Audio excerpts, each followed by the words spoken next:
My name is Lois Red Elk, and I was born and raised here on the Fort Peck Assiniboine Sioux Reservation. Grandma's Bobcat Kittens for Grandma Gray Bear. She understood the land, the river, and the woods. Every sound was a personal message or a song from all that lived in her circle. This one morning, as I sat with her at the table, she was making oatmeal with currants and brown sugar. While she hummed and looked out her window, she asked me if I had heard that sound coming from the woods. Sometimes it is a crying, and other times it is a soft growling. She asked me to listen. I looked out the window and scanned the land, then put my hand behind my ear. She told me to go stand by the door and listen. I was a little scared, but also curious, and I wanted to prove to her that I too could hear what she heard. Again, I scanned the woods. Quietly, I sat down in the doorway and I heard a faint growling.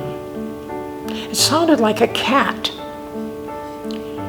I smiled and I looked at Grandma for her approval, then slowly got up and sat back at the table with questioning eyes. She told me that it was her favorite bobcat. "He wants to come and visit my mama cat," she said.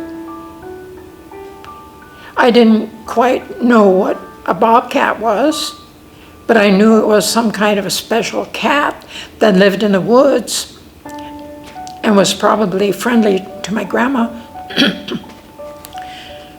We ate our breakfast quietly, me wanting to know more about the cat in the woods and watching every single move my grandma made. She mixed up a pan of scraps and leftover soup, then took it outside. As I followed her, I thought she was going to feed the dogs. Instead, I watched as she hushed the dogs, told them to stay, and then walked towards the woods. I thought she was very brave to go so far by herself. Just as I thought she would enter the thick brush, she set the pan down, turned around, and headed back to the house. I was so full of questions as she returned, but she had answers before I even asked. "That food is for the bobcat." Later, she called Pusina, the mommy cat, picked her up and took her to the edge of the woods. The dog seemed to understand more than I did that waiting quietly was a must, and that eventually they would be fed. She said Pusina was going to visit the bobcat for a while. I didn't inquire anymore. After that, I spent many weeks in and out of my grandma's house, visiting and watching her do beadwork and listening to her exciting stories. One day, she sent a message to my dad to come over and bring me along.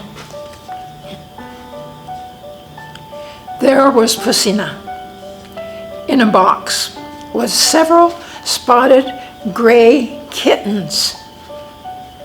She asked, "Which one you want?" More weeks passed. Then one day my father brought back a fat, fluffy kitten. I asked Dad what I should name her. He suggested Igmu. I asked, "What does that mean?" And he said, it was like the cat in the woods. So I named her Little Igmu. She was so soft and playful and had a very short tail. Later, I would find out that the cat in the woods was her father.